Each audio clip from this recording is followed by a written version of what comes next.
गिरिराज भगवान की जय। 84 कोस ब्रजमंडल धाम की जय। जय जय श्री राधे, जय जय श्री राधे, जय जय श्री राधे श्याम। प्रातःकालीन चिंतन। हम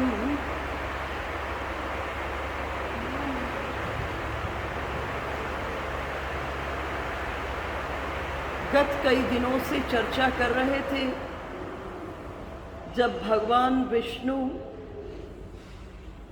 योग निद्रा में चले जाते हैं देवशयनी एकादशी से, तो इस पृथ्वी का शासन महादेव के हाथ में होता है।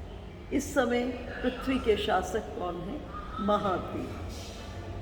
महादेव का दरबार कैसा है? महादेव के दरबार में आप देखेंगे शिव के वाहन कौन है? नंदी। भगवती के वाहन सिंह। कार्तिकेय के वाहन मोर। गणपति के वाहन मूषक। और गले में क्या पहने हुए? भुजंग को धारण। सब एक दूसरे के दुश्मन हैं, सब एक दूसरे के दुश्मन। मोर सर्प को खा लेता है ना? सर्प चूहे को खा लेता है। सिंह और बैल की आपस में दुश्मनी है। इतना दुश्मनी होने के बावजूद ये इतने आनंद से कैसे रहते हैं? तो मानस में गोस्वामी जी कहते हैं, नाम प्रभाव शंभु अविनाशी, साज अमंगल मंगल राशि। ये किसका प्रभाव है? नाम का प्रभाव है। एक दिन महादेव से पार्वती जी ने एक प्रश्न किया। कहे, मुझे आपके स्वभाव का नहीं समझ आता। कोई आपके सामने में राम कहता है तो आपकी आंखों से आंसू बहने लगते हैं, और कोई आपके सामने में रावण कहता है तो भी आपके नेत्रों से अश्रुपात होने लगता है। महादेव पार्वती जी को कहे, पार्वती तुम बहुत भोली हो, तुम सुनती हो राम और रावण, लेकिन मेरे सामने में कोई रा कहता है, रा, मेरे इष्ट देव राघवेंद्र सरकार प्रकट हो जाते हैं। सिर्फ रा सुनते ही, आगे तो सुनते ही नहीं। कोई रा शब्द का उच्चारण करता है, रा अक्षर का उच्चारण करता है, तो बोले मेरे सामने में मेरे इष्ट देव राघवेंद्र सरकार प्रकट हो जाते हैं, और उनके चरणों में मैं अपने आप को प्रणिपात करके अखंड समाधि में प्रवेश कर जाता हूं। रा अक्षर ही कहाँ ले जाता है? समाधि के भीतर में ले जाता है। देखो, सब एक दूसरे के दुश्मन, लेकिन महादेव के दरबार में कोई किसी से वैर नहीं करता, सब आनंद से रहते हैं। किसका प्रभाव है? जो नाम से परमाणु जन्म ले रहे हैं, वो परमाणु क्या कर रहे हैं? इनके अंतर की हिंसात्मक वृत्ति को खत्म कर रहे हैं।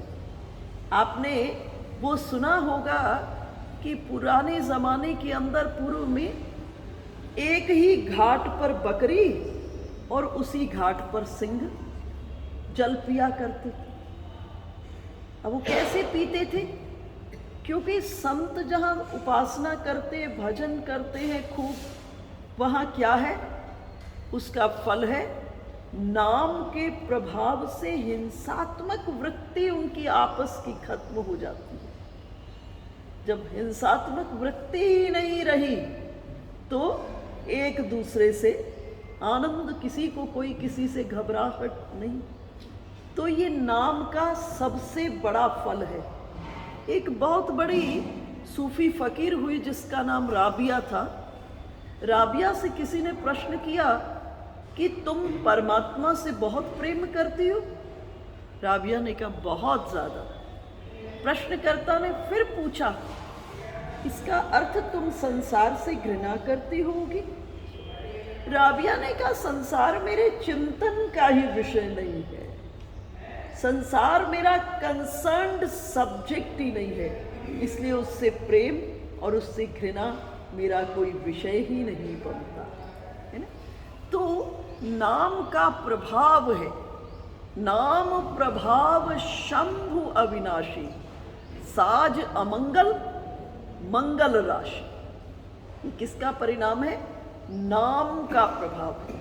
हमारे विनोबा भावे जी कहते थे, उनका कहना, कहीं से संकीर्तन की आवाज आ रही हो, कहीं संकीर्तन हो रहा हो, संकीर्तन की आवाज आ रही हो, नाम जप की आवाज आ रही हो, तो आप उस ओर न पहुंच पाए, आप वहां नहीं जा पाए उस स्थान पर।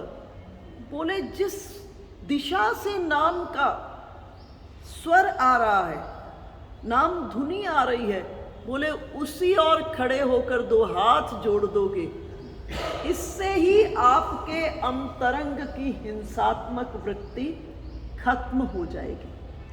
देखो, नाम अध्यात्म की प्रथम सीढ़ी है, प्रथम सीढ़ी है। इसलिए जितने संतों ने कहा है, वो किसी भी संप्रदाय, किसी भी मजहब, किसी भी से जुड़े हो, सबने किसको सबसे पहला स्थान दिया? नाम। नाम सुमिर मन बावरे।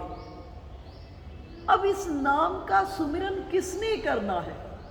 मन ने करना है। नाम सुमिर मन बावरे, यहां से तो शुरू करना है ना, यहां से शुरू करना है, लेकिन पहुंचना कहां से है? पर है मन। मन इस नाम का सुमिरन करने लग जाए, है ना। और जब मन नाम का सुमिरन करने लगता है, मन नाम का सुमिरन करने लगता है, तो क्या होता है? मन को रस आ जाता है। मन रस का बड़ा ग्राही है, पर जिस रस से इसे शांति मिलती हो, वो कौन सा रस है? प्रभु के प्रेम का, में प्रभु के नाम का रस। इस रस को जब प्राणों की संचेतना से जीव पान करता है, तो फिर वो आधि व्याधि उपाधि सबसे मुक्त होकर शुद्ध समाधि में प्रवेश कर जाता है, शुद्ध समाधि में प्रवेश कर। हनुमान जी ने इसी नाम के माध्यम से त्रिभुवन के ठाकुर राम जी को अपने बस कर लिया। सुमिरि पवन सुत पावन नामू, अपने बस कर राखी राम। त्रिभुवन के ठाकुर को इसी नाम के माध्यम से अपने बस कर लिया। और जब प्रभु बस हो गए, में आ गए, तो प्रभु क्या बोले? प्रभु कहे, धनिक मैं पत्र लिखाऊं कि हे हनुमान, तुम धनी हो गए हो, मैं तुम्हारा कर्जदार हो गया। भगवान विचार किए कि अगर मैं अकेला हनुमान का कर्जदार रहा तो परिवार में मतभेद हो जाएगा, इसलिए सारे परिवार को हनुमान का कर्जदार होना चाहिए। जब सीता जी को भेजे, सीता जी के लिए हनुमान जी को सीता जी के अन्वेषण के लिए भेजे, यहाँ भी एक बड़ी सुंदर बात है। हनुमान जी को राम जी ने क्या दी? मुद्रिका। अब ये मुद्रिका कई के हाथ में रही थी, सबसे पहले सीता जी के हाथ में थी, लेकिन जो पूरे विश्व के चित्त को चुराने वाले हैं, श्री राम जी के लिए एक विशेषण का प्रयोग हुआ है, लोचन सुखद विश्व चित चोरा। विश्व के चित्त को चुराने वाले राम जी हैं। जो विश्व के चित्त को चुराने वाले राम जी हैं, उनके चित्त को किसने चुरा लिया? उनके चित्त को सीता जी ने चुरा लिया, है ना। तो ये मुद्रिका सीता जी के पास, सीता जी ने अब ये मुद्रिका राम जी को दे दी। और अब जब हनुमान जी जाने लगे, फिर ये केवट का प्रसंग जब आया, केवट का जब प्रसंग आया, तब ये मुद्रिका सीता जी ने उतार करके हनुमान जी को, राम जी को केवट को उतराई देने के लिए दी। और इस जगह अब इसी मुद्रिका को श्री राम किसको दिए? हनुमान जी को, कि ये मेरी निशानी लेकर के जाओ और सीता जी को दे देना। और हनुमान जी क्या किए? उसको मुख के अंदर रख दिए, मुद्रिका को मुख में रख लिए। सबने कहा, अरे प्रभु की माँ को देने वाली निशानी है, उसको तुमने मुख में रख दिया। हनुमान जी कह रहे, इस मुद्रिका पर क्या अंकित है? राम नाम अंकित अति सुंदर। इस मुद्रिका पर राम नाम अंकित है, और नाम कहाँ होना चाहिए? मुख में होना चाहिए। इसलिए प्रभु मुद्रिका मेली मुख माही, प्रभु ने मुद्रिका दी और लिखा और मुख में। और इसी नाम के अवलंबन से, इसी नाम के अवलंबन से हनुमान जी सागर को पार करके सीता जी के पास पहुंच गए। कथा से आप परिचित हो। जिस समय सागर के इस पार पहुंचकर, जिस समय सागर पार करने की बात हुई कि सागर को, भाई लंका के युद्ध में सबसे बड़ा व्यवधान तो सागर था। राम रावण युद्ध में जो सबसे बड़ी कुछ था व्यवधान, तो वो सागर था। अब इस सागर को बंधन करने के लिए, पार करने के लिए कितने प्रकार के उपाय बता रहे हैं।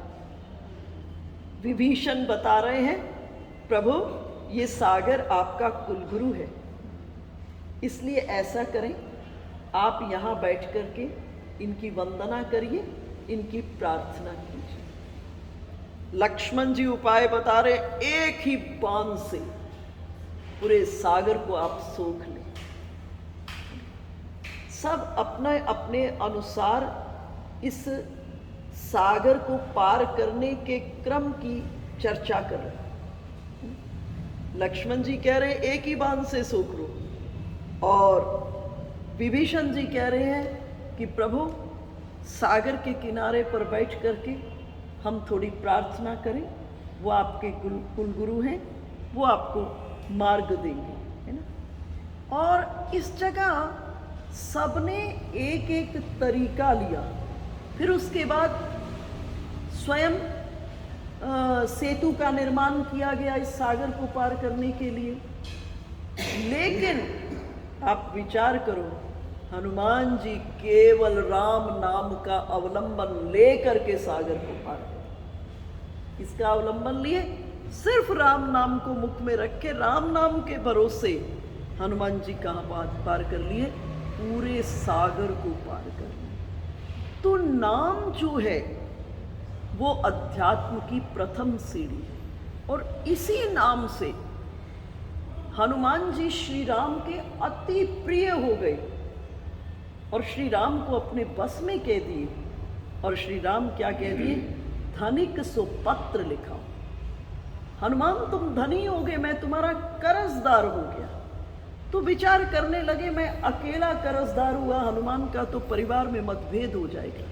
इसलिए सीता जी के अन्वेषण के लिए हनुमान जी को भेजे, और हनुमान जी जाकर सीता जी को मुद्रिका प्रदान किए, और सीता जी भी हनुमान जी की कर्जदार हो गई। अब सोचने लगे कि हम दो तो हनुमान के कर्जदार हो गए, अभी ये तीसरा वन में साथ में है लक्ष्मण, ये भी हनुमान का कर्जदार होना चाहिए।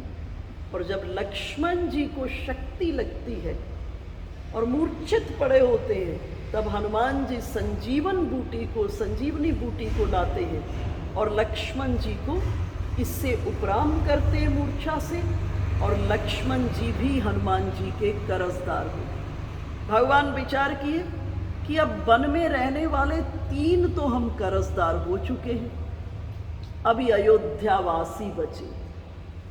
क्योंकि अगर अयोध्यावासी हनुमान जी के कर्जदार नहीं हुए तो परिवार में कालांतर में मतभेद हो सकता है।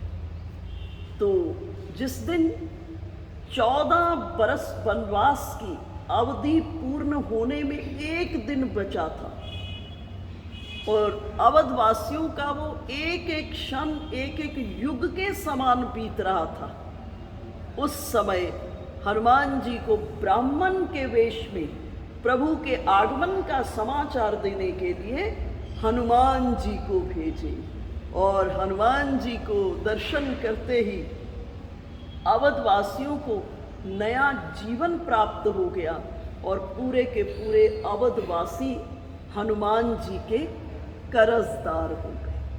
तो जो महादेव के दरबार में इतनी शांति है, वो किसका प्रभाव है?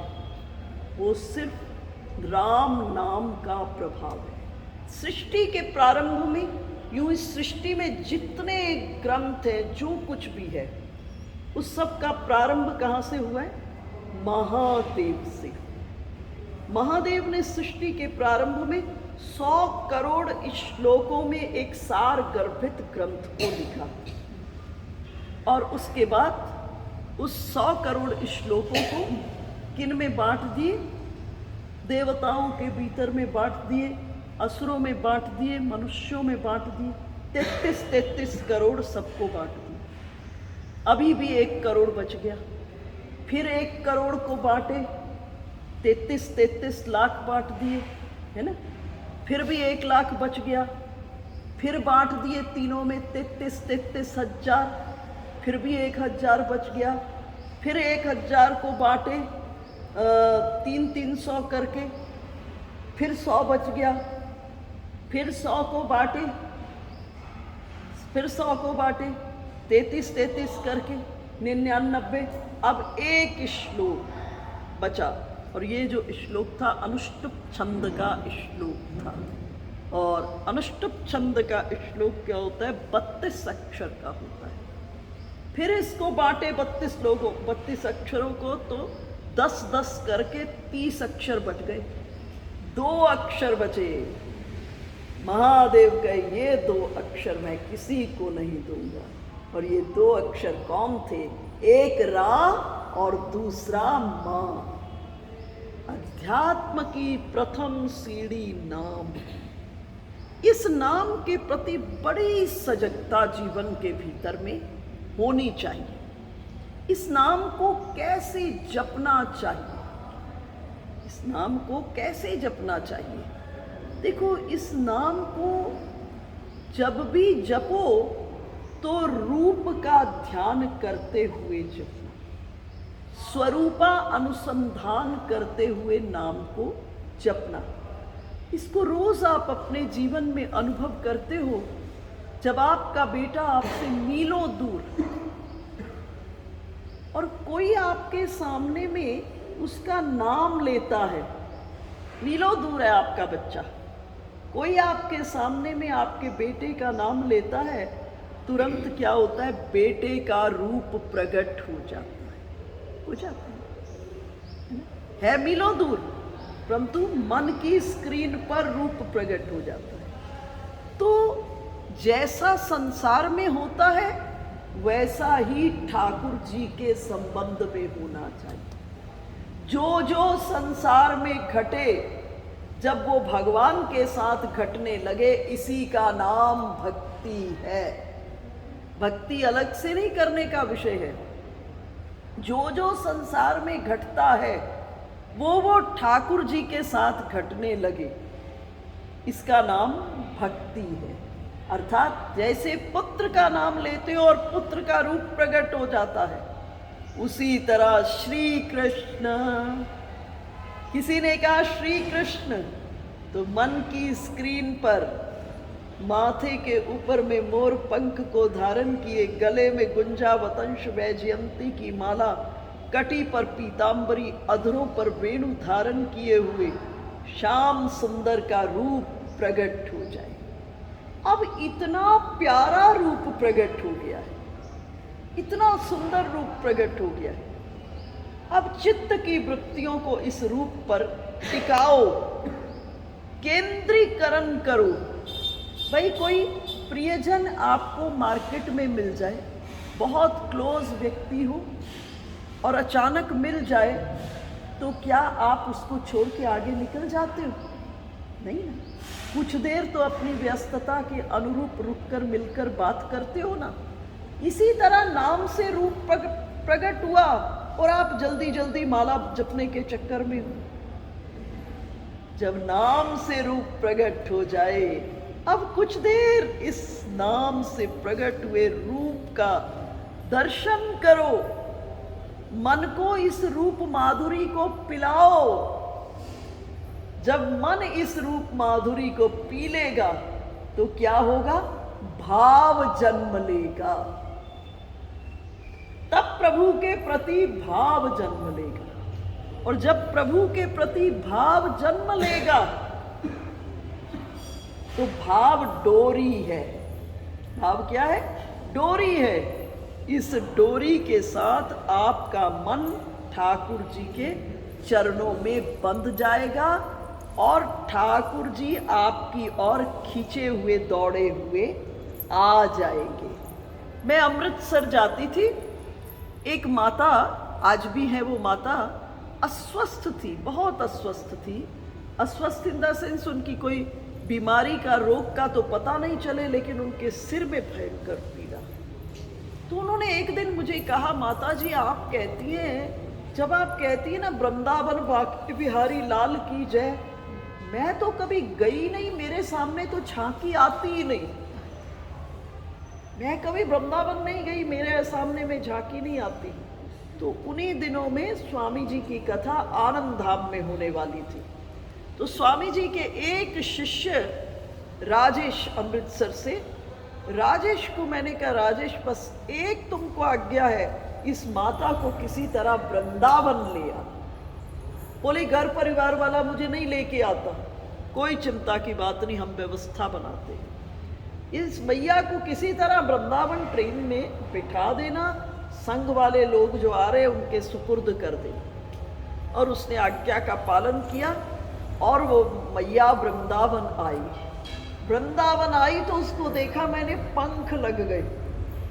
वो बीमार रोती को एकदम पंख लग गए और खूब बिहारी जी का दर्शन किया।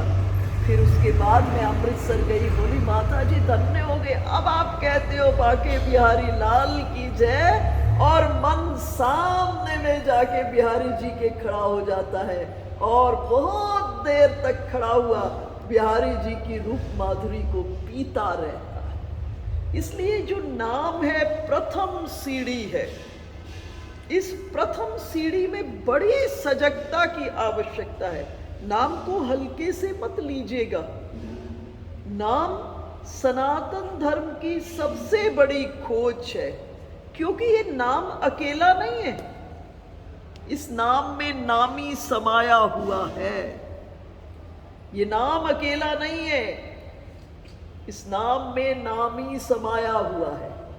रामायण में सुंदरकांड में आप पढ़ते हो, जब ऊपर से हनुमान जी मुद्रिका को गिरा देते हैं और जैसे ही सीता जी की दृष्टि पड़ी, सीता जी अभी ये नहीं सोचिए मुद्रिका गिरी है, क्योंकि सीता जी बहुत विरह में है। अभी से पहले सीता जी अशोक से, चांद से, सबसे कह रही थी तुम अग्नि के रूप हो, नूतन किसलय अनल समाना। अशोक से कह रही थी कि तुम्हारे ये लाल लाल पत्ते आग के समान तो हैं, मैं अभागिन हूँ, तुम ऐसा करो एक दो पत्ते तो गिरा दो, इस विरह की अग्नि से जल रही हूँ।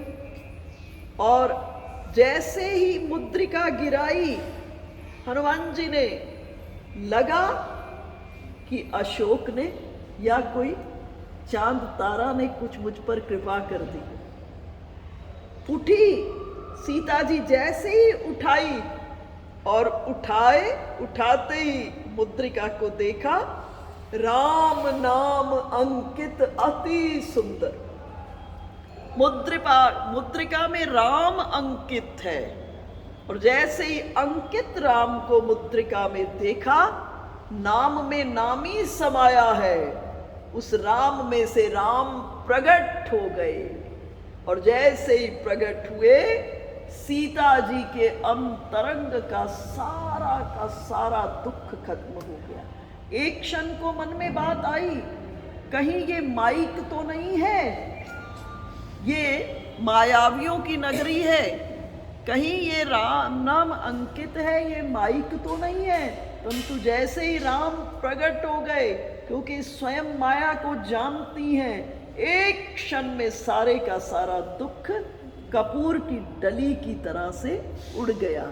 इसलिए नाम को जपने में बड़ी सजगता। भले आप एक माला जपिए, कोई जरूरत नहीं है लंबा इकट्ठा करना। भगवान व्यापारी नहीं है कि आप ज्यादा जपोगे तो ज्यादा फल देंगे, ऐसा कुछ नहीं। एक जपना, लेकिन प्राणों की संचेतना से जपना। एक जपना, रूप का अनुसंधान करना, और जैसे ही रूप का अनुसंधान करते हुए एक माला जपेंगे।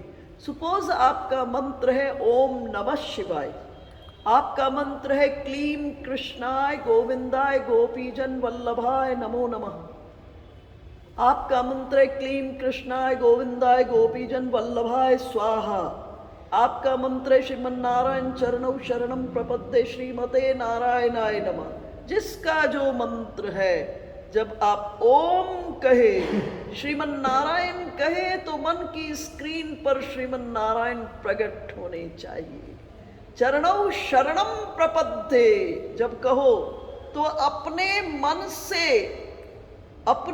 से अपने सिर को नारायण के चरणों में रख देना, और श्रीमते नारायणाय नमः जैसे ही कहा, श्रीमन नारायण खड़े हैं, ऐसे 108 बार जप लेना। मैं गारंटी से कहती हूँ, ये मेरा व्यक्तिगत अनुभव है, गारंटी से कहती हूँ, सारा दिन लगेगा नारायण अंग संग चलते, लगेगा नारायण से आपकी बातचीत प्रारंभ हो गई है।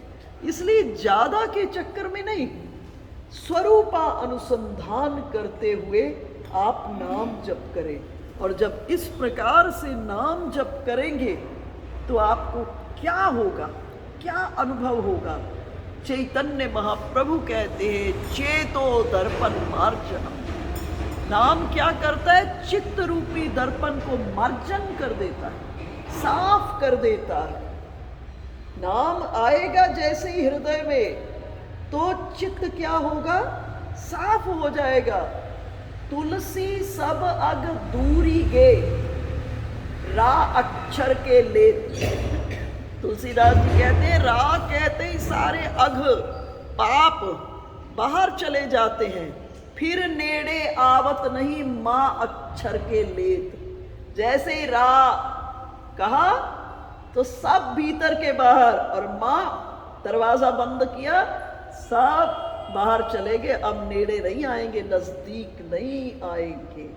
इसलिए इस नाम को हम अपने जीवन के भीतर में धारण करें, और नाम को अगर ठीक से धारण कर लिया। एक बार एक प्रज्ञा चक्षु ने तुलसीदास जी से प्रश्न किया, अंधा व्यक्ति था, कहा आप भगवान के रूप की इतनी महिमा करते हो, मैंने तो भगवान को देखा ही नहीं। तो तुलसीदास जी क्या कहे? सुमिरिये नाम रूप बिनु देखे। नाम का सुमिरन करो और बिना रूप देखे, आवत ही स्नेह विशेषे। जब नाम का सुमिरन करोगे तो हृदय में प्रतिक्रिया होगी। क्या प्रतिक्रिया होगी? विशेष स्नेह जन्म लेगा। स्नेह, भाई आप संसार में भोजन करते हो तो पेट भरता है ना, तुरंत रिजल्ट प्राप्त होता है कि नहीं? इसी तरह से नाम जपोगे तो प्रभु के प्रति का स्नेह जन्म लेगा आपके भीतर में। नाम जपोगे तो प्रभु के प्रति का भाव जन्म लेगा। नाम जपोगे, प्रतिक्रिया होगी, बार बार उस नाम को जपने की अंतःकरण में प्रबल चाहत, प्रबल चाहत जन्म लेगी। तो इस नाम के प्रति हम आपको बहुत सजग रहने की आवश्यकता है। सिर्फ जो गुरु के द्वारा प्रदत्त नाम है, क्योंकि गुरु ने नाम आपको ऐसे नहीं दिया, गुरु ने अपनी ऊर्जा के माध्यम से नाम को आपके बीज के रूप में आपके भीतर में लगाया है। नाम को बीज के रूप में आपके भीतर में लगाया है। इसमें बहुत बड़ी शक्ति है, सिर्फ आवश्यकता है इसको उपयोग करने की, इसके उपयोग की कला को जाने। एक बार तुलसीदास जी के पास एक व्यक्ति आए। उस व्यक्ति ने प्रश्न किया कि आप निराकार ब्रह्म को मानते हो कि साकार ब्रह्म को? तुलसीदास जी ने उस व्यक्ति के प्रश्न का जवाब नहीं दिया, उल्टे प्रश्नकर्ता से प्रश्न कर दिया और पूछा कि मुझे एक बात बताओ, आपके घर में 2 मेहमान आ जाएं तो क्या करोगे? एक को रखोगे कि दोनों को रखोगे? तो व्यक्ति ने जवाब दिया, अब 2 मेहमान आएंगे तो दोनों को ही रखूंगा। तुलसीदास जी बोले, मेरा घर 2 मंजिला है, मेरा ये शरीर रूपी घर 2 मंजिला है। हिय निर्गुण नैनन सगुन रसना नाम सनाम सुनाम। बोले, हृदय निर्गुण निराकार ब्रह्म को मैंने हृदय के भीतर में रखा, जो देख नहीं सकता उस हृदय में मैंने निर्गुण निराकार ब्रह्म को रखा, और जो देख सकता है सगुण साकार को, उसको नेत्रों में बिठा लिया। और इन 2 मंजिलों के बीच में जीभ का प्लेटफॉर्म, जीभ का देरी प्लेटफॉर्म, बोले इस प्लेटफॉर्म पर नाम को बिठा दिया। अब जीभ बोलती है राम राम राम राम, तो निर्गुण निराकार कहता है तुलसी ने मुझे पुकारा, सगुण साकार कहता है तुलसी ने मुझे पुकारा। बोले दोनों ब्रह्म आपस में झगड़ते हैं कि तुलसी मुझे पुकार रहा है, तुलसी मुझे पुकार रहा है, और मुझे परम आनंद की प्राप्ति हो रही है। इसलिए नाम को सबसे ज़्यादा अपने जीवन के अभ्यास में लाएं। अब ये तो मत सोचिएगा कि आपके पास 8-10 घंटा मिले और तब आप बैठ करके एकाग्र चित्त होकर के नाम को जपें। इतना आप कर ना पाएंगे, हम आप नहीं कर पाएंगे। तो क्या करें? चलते फिरते, उठते बैठते, सोते रोते, गाते खाते पीते इस नाम को प्लस करने का अभ्यास करें। भूलेगा बार बार, विस्मृत होगा, खो जाएंगे हम, संसार में बेहोश होंगे, फिर बेहोशी से अपने आप को जगाना है और जगा करके फिर नाम में लगाना है। मन तू भूल गया नाम जपना, चल जप, फिर भूल जाए, चल जप, फिर भूल जाए, चल जप। जब उसको ऐसे करते करते रस आ जाएगा नाम का, फिर आप कोशिश भी करोगे कि मत जप, तो उसको इतना रस प्राप्त हो जाएगा कि वो उसके बिना रह ही नहीं पाएगा। इसलिए हम अपने जीवन के आधार को क्या बनाएं? नाम बनाएं। और महादेव के दरबार के भीतर में इतनी विसंगतियां होते हुए भी, देखो सब एक दूसरे के दुश्मन बैठे हैं, लेकिन नाम प्रसाद शंभु अविनाशी, साज अमंगल मंगल राशि। ये राम नाम का प्रताप है वहाँ पर कि कोई किसी को गुर्राता नहीं तो आप देखो बिना बात के रोड पर चलते जाओ, एक कुत्ता दूसरे को देखता है, तीसरा आ गया उस गली में तो दोनों उस पर गुर्रा बैठते है ना। परंतु यहाँ तो सब कम बल और ज़्यादा बल वाले का अंतर है। सिंह बहुत बली है, वो तो जब चाहे उसको मुंह में डाल ले, लेकिन नहीं, नाम प्रताप शंभु अविनाशी। इसलिए अपने घरों में भी अगर चाहते हो शांति बनी रहे, घरों में भी मतभेद होते, देखो मतभेद होना तो ज़्यादा प्रॉब्लम का विषय नहीं है, लेकिन मन भेद नहीं होना चाहिए। मतभेद को रिजॉल्व किया जा सकता है, लेकिन मन भेद को रिजॉल्व नहीं किया। इसलिए मन भेद नहीं, मतभेद। और मतभेद और मनभेद दोनों को रिजॉल्व करने में हमारा नाम सबसे स्ट्रॉन्ग है। इसलिए क्या करे, भाई कुभाई। तुलसीदास जी ने देखो कितनी बड़ी सरलता से कह दिया, भाई कुभाई अनक आलस, नाम जपत मंगल दिसि दसु। भाव में हो तो भी जपना, नहीं भा रहा है, नहीं मन कर रहा तो भी जपना। कैसे भी जपना, जैसे भी जपोगे वैसे क्या होगा, मंगल होगा। तुलसी अपने राम को रीझ भजो या खीज, खेत पड़े सो जामी है, उल्टो सीधो बीज, है ना। तो इसलिए क्या करें, चलते फिरते उठते पड़ते हर वक्त नहीं सजगता रहेगी, लेकिन खींच के लाए। जैसे घर में शरारती बच्चा होता है, वो पढ़ता ही नहीं, परंतु माँ उसे छोड़ थोड़ा देती है ना पढ़, फिर बिठाती है पढ़, फिर बिठाती है पढ़, है ना। इसी तरह ये मन ना लगे तो पकड़ो, चल जप, चल जप करते करते इसको रस पिला देना। एक बार रस पिया फिर तो ये कहीं जा ही नहीं सकता।